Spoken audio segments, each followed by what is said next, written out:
अस्सलाम वालेकुम, मैं हूं दिल इम्तियाज़ और आप देख रहे हैं तख्ती ऑनलाइन। हमारी दुनिया के करीब तरीन एनर्जी की सबसे बड़ी सोर्स क्या है भला? सूरज। सूरज दुनिया को सबसे ज़्यादा एनर्जी मुहैया करता है। अगर आप मुझसे पूछें कि सूरज कितनी एनर्जी प्रोवाइड करता है तो मैं आपको बताऊंगा कि सूरज हमारी ज़मीन को 173,000 टेरावाट्स एनर्जी प्रोवाइड करता है। 173,000 टेरावाट्स। और ये इतनी ज़्यादा एनर्जी है जो कि इस वक्त हम पूरी दुनिया में जो इंसान एनर्जी कंज्यूम कर रहे हैं उससे 10,000 गुना ज़्यादा एनर्जी है जो सिर्फ सूरज से हम तक पहुंचती है। इस एनर्जी को हम यूटिलाइज कर सकते हैं क्योंकि हमने पौधों से ये सीखा कि वो सूरज की एनर्जी लेते हैं और उसे फूड में बदलकर अपने आप को बड़ा करते हैं। गोया कि वो सूरज की एनर्जी का सिर्फ 0.3% ही फूड में बदल सकते हैं, यानी उनकी एफिशिएंसी बहुत कम है। लेकिन यहाँ से हमें ये अंदाज़ा हो गया कि सूरज की गर्मी से और सूरज की रोशनी से फ़ायदा उठाया जा सकता है। मैं आपको उन वेवलेंथ्स के बारे में यहाँ पर बता रहा हूँ जो कि प्लांट एब्जॉर्ब करते हैं और अपना फूड बनाते हैं। इस एनर्जी को यूटिलाइज करने के लिए हम एक बहुत बड़े दूसरे रिसोर्स की तरफ जा रहे हैं जो कि है रेत।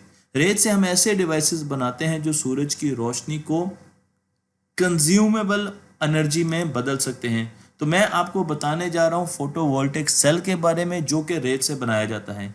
ये एक ऐसा सेल है जो कि सोलर पैनल्स में भी इस्तेमाल होता है। आपने सोलर पैनल्स देखे हैं, उन पर सूरज की रोशनी पड़ती है और सूरज की रोशनी में छुपी हुई एनर्जी को वो इलेक्ट्रिसिटी यानी करंट और वोल्टेज की फॉर्म में लेके आते हैं, कन्वर्ट करते हैं, जिससे हमारे घर के इलेक्ट्रिक अप्लायंसेस चलते हैं। चलें फिर हम सबसे पहले एक फोटोवोल्टिक सेल बनाते हैं। एक ऐसा मटेरियल बनाते हैं जिसे सेमीकंडक्टर कहा जाता है जो कि फोटोवोल्टिक सेल में इस्तेमाल होता है। तो उसके लिए दो चीज़ें चाहिए, आपको रेत चाहिए और आपको कार्बन चाहिए, और उनको हमने गर्म करना है 2000 सेंटीग्रेड तक। उससे हमें एक क्रिस्टल मिलेगा जिससे सिलिकॉन कहा जाता है। 98% ये सिलिकॉन प्योर होता है, लेकिन हमें सिलिकॉन की प्योरिटी तो 99.999% तक चाहिए।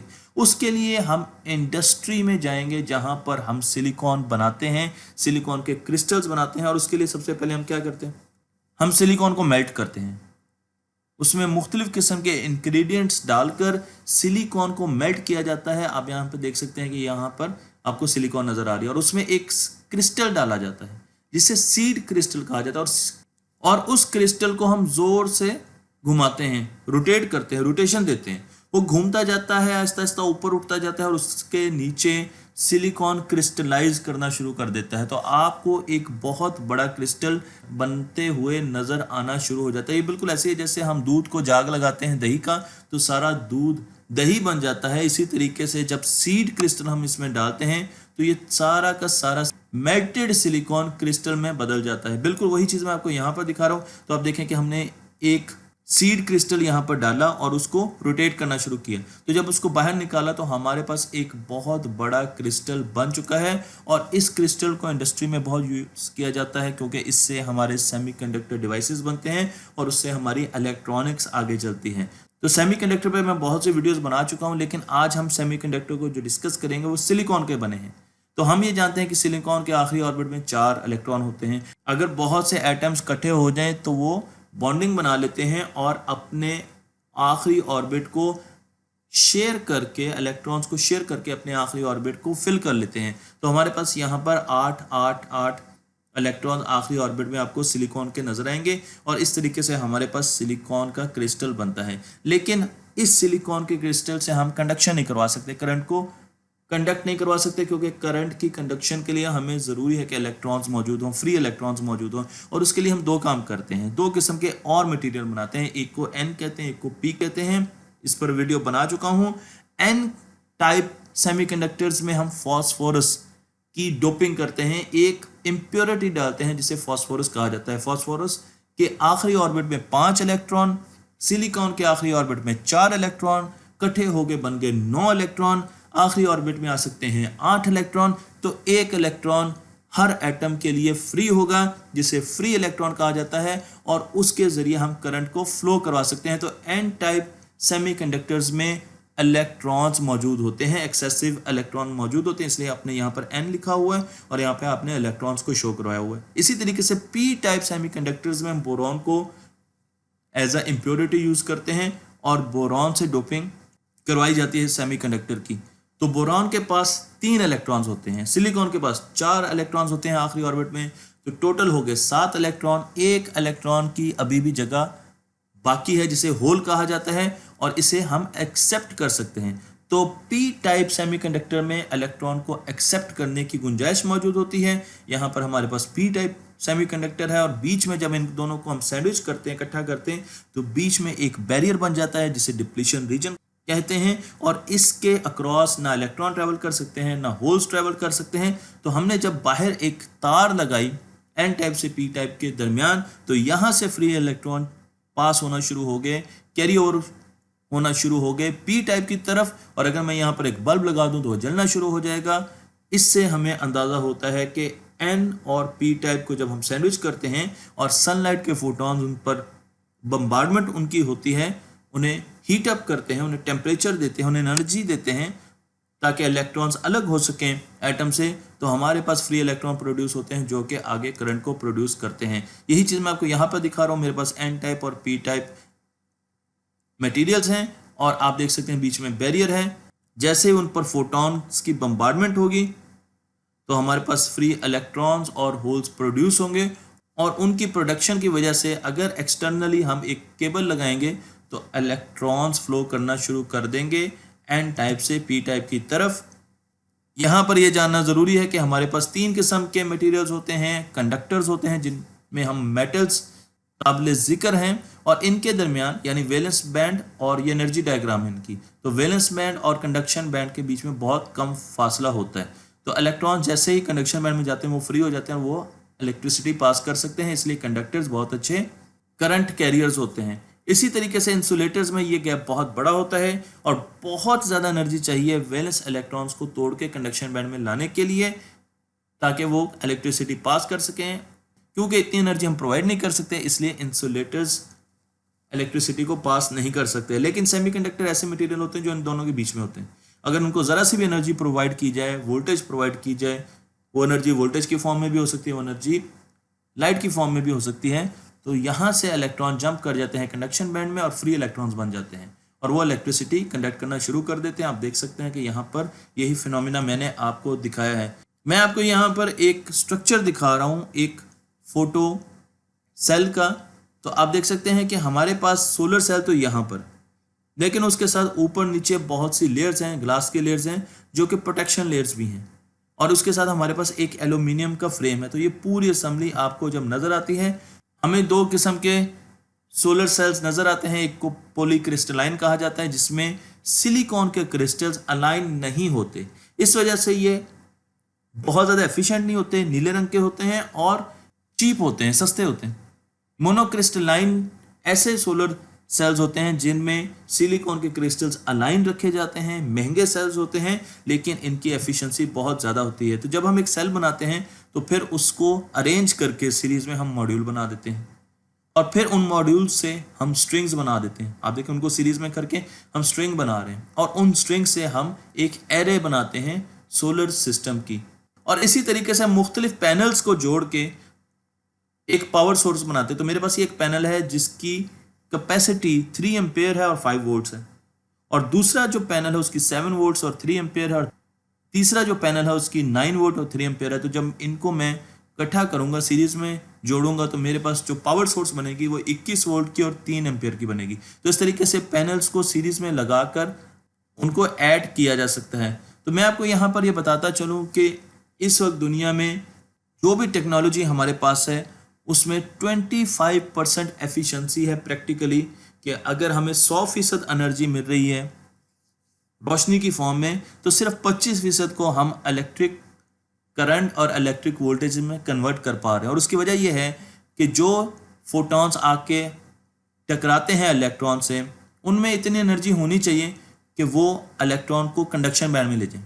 लेकिन अगर एक बहुत हाई एनर्जी का फोटॉन आके टकराया और वो इस इलेक्ट्रॉन को कंडक्शन बैंड में ना ले जा सका बल्कि उससे भी आगे ले गया, तो उस फोटोन का हमें फ़ायदा नहीं होगा। और इसी तरीके से एक और फोटोन आके टकराया जो कि इस इलेक्ट्रॉन को कंडक्शन बैंड में ना ले जा सका, बल्कि वो बीच में लेके जा सकता है, तो ऐसे फोटोन का भी हमें कोई फ़ायदा नहीं होगा। तो सिर्फ वो स्पेसिफिक फोटॉन्स हमें मदद दे सकते हैं जो इन इलेक्ट्रॉन्स को इन कंडक्शन बैंड्स में लेकर जा सकें। अब ये कंडक्शन बैंड तो फिक्स होते हैं, तो हम ये करते हैं कि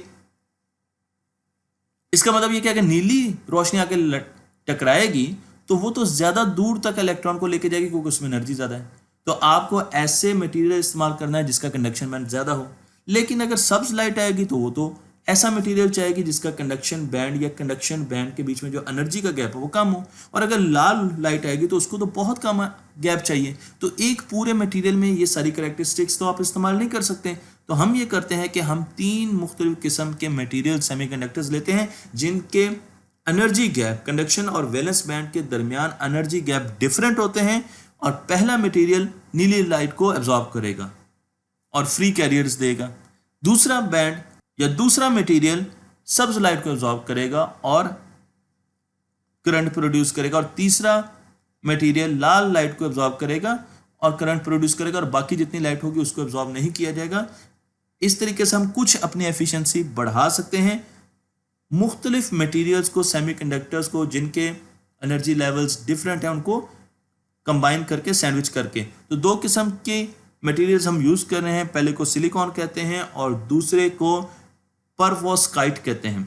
परवोस्काइट के बारे में हम पढ़ने जा रहे हैं, लेकिन ये दोनों मटेरियल है जो कि 2 मुख्तलिफ किस्म की रोशनी की वेवलेंथ्स को एब्जॉर्ब कर रहे हैं। इसका मतलब ये कि ये अपनी एफिशिएंसी बढ़ा रहे हैं, अब ज़्यादा लाइट को हम एब्जॉर्ब कर पा रहे हैं और उससे एनर्जी हासिल कर पा रहे हैं। तो अब हम 35% पे हैं। तो परवोस्काइट की इंट्रोडक्शन की वजह से हम 35 पर आ चुके हैं, लेकिन आज जब मैं ये वीडियो बना रहा हूँ 46% तक साइंसदानों ने थ्योरेटिकली टैंडम सेल्स के जरिए एनर्जी को करंट और वोल्टेज में कन्वर्ट कर लिया सोलर पैनल्स की मदद से। और इस टेक्नोलॉजी में हम मुख्तलिफ किस्म के एलिमेंट्स सेमीकंडक्टर्स को सैंडविच करते हैं, इसलिए इसे टैंडम सेल कहा जाता है। तो ये थ्योरेटिकल लिमिट है, लेकिन अभी प्रैक्टिकली हम इसको यूटिलाइज नहीं कर सके। और क्योंकि इसमें बहुत से मटेरियल्स इस्तेमाल हो रहे हैं, ये बहुत महंगा होता है, इन्हें ऐसी एप्लीकेशंस में इस्तेमाल किया जाता है जिसमें हमें बहुत ज़्यादा रिलायबिलिटी चाहिए होती है। मसलन इन सोलर पैनल्स को हम सैटेलाइट्स पर लगाते हैं। तो अब आपको पता चल जाना चाहिए कि एक सोलर पैनल एक सैंडविच की तरह है जिसके बीच में मुख्तलिफ किस्म के सेमीकंडक्टर्स और ऐसे मटेरियल्स रखे जाते हैं जिनकी करैक्टरिस्टिक सेमीकंडक्टर्स की तरह हो। हम इस चीज़ पर भी रिसर्च कर रहे हैं कि सिलिकॉन के अलावा कौन कौन से सेमीकंडक्टर्स को यूटिलाइज किया जा सकता है जो कि हमें और ज़्यादा अच्छे रिजल्ट्स दें। और इसमें एक सिंथेटिक मटेरियल जो कि हमने बनाया है, डिस्कवर भी किया था, लेकिन अब हम उसको बना रहे हैं, उसको पेरोव्स्काइट क्रिस्टल कहा जाता है, जो मैंने आपको यहाँ पर दिखाया। और इसमें मिथाइल अमोनियम, लेड और आयोडीन, इन तीनों को इकट्ठा करके क्रिस्टल बनाया जाता है जो कि हमें बहुत अच्छी परफॉर्मेंस देता है जब सोलर एनर्जी उससे आके टकराती है। तो मैं आपको यहाँ पर पेरोव्स्काइट के मुख्तलिफ स्ट्रक्चर्स दिखा रहा हूँ। तो आप देख सकते हैं कि इसमें हम लेड और आयोडाइड को चेंज भी कर सकते हैं, तो हमारे पास मुख्तलिफ किस्म के और पेरोव्स्काइट आ जाएंगे। तो यहाँ पर अगर पेरोव्स्काइट में मैं आयोडाइड यूज़ करूँगा तो मेरे पास ऐसा पेरोव्स्काइट बनेगा जिसका एनर्जी गैप 1.6 इलेक्ट्रॉन वोल्ट होगा। लेकिन अगर इस तरफ जाऊँगा, और ये ब्लैक कलर के, तो ये सारी लाइट को ऑब्जॉर्व कर रहे हैं। लेकिन अगर मैं इस तरफ जाऊंगा तो आप देखेंगे यहाँ पर ब्रोमाइड का इस्तेमाल किया गया और एनर्जी गैप बढ़ गया, 2.3 इलेक्ट्रॉन वोल्ट्स का एनर्जी गैप हो गया। इसका मतलब ये है कि ये मटेरियल ऐसे हैं जिनके एनर्जी गैप फ्लेक्सिबल हैं, चेंज हो सकते हैं, चेंज होते रहते हैं, इसीलिए ये बहुत ज़्यादा इंडस्ट्री में इस्तेमाल किए जा रहे हैं। और उसके साथ साथ फ्लेक्सिबल भी हैं, एफिशिएंसी भी इनकी ऐसा ऐसा बढ़ रही है। तो पेरोव्स्काइट की एफिशिएंसी को अगर हम देखें तो यहाँ पर हम आहिस्ता आहिस्ता पेरोव्स्काइट की एफिशिएंसी येलो कलर के डॉट से आपको मैंने दिखाई है, ये आहिस्ता आहिस्ता बढ़ती बढ़ती बढ़ती 26.1% तक इस वक्त आ चुकी है। हम ये कह रहे हैं कि थ्योरेटिकली हम 46% तक टैंडम सेल्स के साथ सोलर एनर्जी को हार्वेस्ट कर सकते हैं, लेकिन प्रैक्टिकली 26%, 30% तक हम पहुंच चुके हैं पेरोव्स्काइट के जरिए। अब हम एक और मसले को डिस्कस करने जा रहे हैं कि अगर बादल आ जाए, रात आ जाए, तो फिर सोलर एनर्जी का मुस्तकबिल क्या होगा। उसके लिए हमें चाहिए बैटरीज जिसमें हम एक्सेसिव एनर्जी स्टोर कर सकें।